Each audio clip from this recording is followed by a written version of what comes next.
এখন নারায়ণগঞ্জকে মানুষ মাদকের শহর বলে, নারায়ণগঞ্জকে মানুষ সন্ত্রাসের শহর বলে, নারায়ণগঞ্জকে মানুষ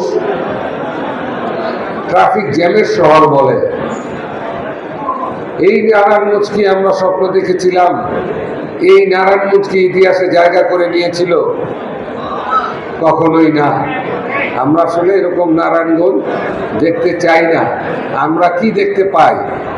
আসলে প্রত্যেকটা দলের কাছেই, যখন যেই দলই এসেছে স্বাধীনতার পর থেকে, আমরা শুধু আশ্বাসই পেয়েছি, ওই রকমের কোনো কাজ আমরা পাইনি। অ্যাডভোকেট সাখাওয়াত হোসেন সাহেব, আমরা তার কাছে কিছু যুগান্তকারী কাজ আমরা আশা করি এবং আমরা তাকে সহযোগিতার আশ্বাসও দিই। এই আমার নারায়ণগঞ্জ সহ, এই সংগঠন সহ সমস্ত নারায়ণগঞ্জবাসী তাকে সহযোগিতা করবেন। এবং 1 মাস হয়নি বা 1 মাস প্রায় হয়েছে, আমাদেরই অভিভাবক, আমাদেরই মুরব্বী অ্যাডভোকেট আবুল কালাম, উনি নির্বাচিত হয়েছেন 5 আসন থেকে। ওনারও অনেক স্বপ্ন আছেন, আমাদেরও অনেক স্বপ্ন আছেন।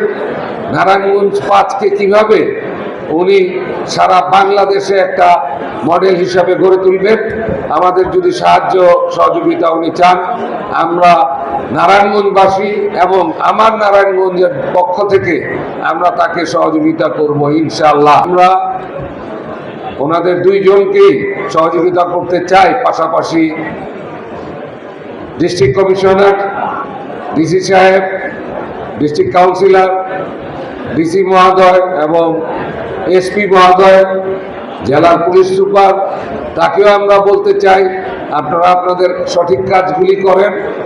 আপনারা শুধুমাত্র ওই একে অপরকে দোষারোপ না করে,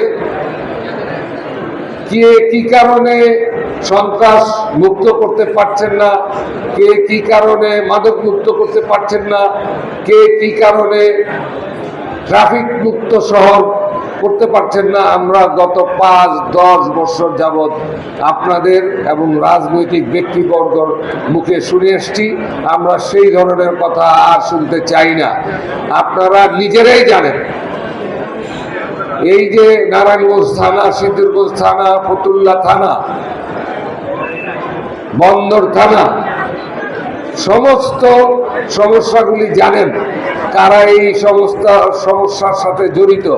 কিন্তু আপনারা অ্যাকশনে যাচ্ছেন না, অ্যাকশন নিচ্ছেন না বা অ্যাকশন নিবেন না, কারণ আপনাদেরও হয়তো স্বার্থ আছে।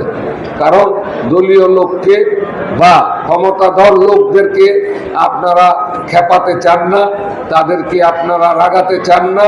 কিন্তু আপনারা ভুলে গেলে চলবে না, তারা মুষ্টিমেয় 200-100 লোক, 200-400 লোক, তারা সব কিছু না। আমাদের এখানে 4.5-5 লক্ষ লোক, সাধারণ মানুষ আপনাদের দিকে চেয়ে আছি। আপনারা সেই সহযোগিতা আমাদেরকে করেন, অন্যথায় আমাদের কিছুই করার থাকবে না আপনাদেরকে না বলা। আমরা আপনাদের সাথে থাকতে চাই, কিন্তু যদি আপনারা আমাদেরকে, নারায়ণগঞ্জবাসীকে আপনারা সহযোগিতা না করেন, তাহলে আমরা বলবো আপনাদেরকে। আমরা অত্যন্ত দুঃখের সাথে আমরাও বলবো যে আপনাদের প্রয়োজন নেই।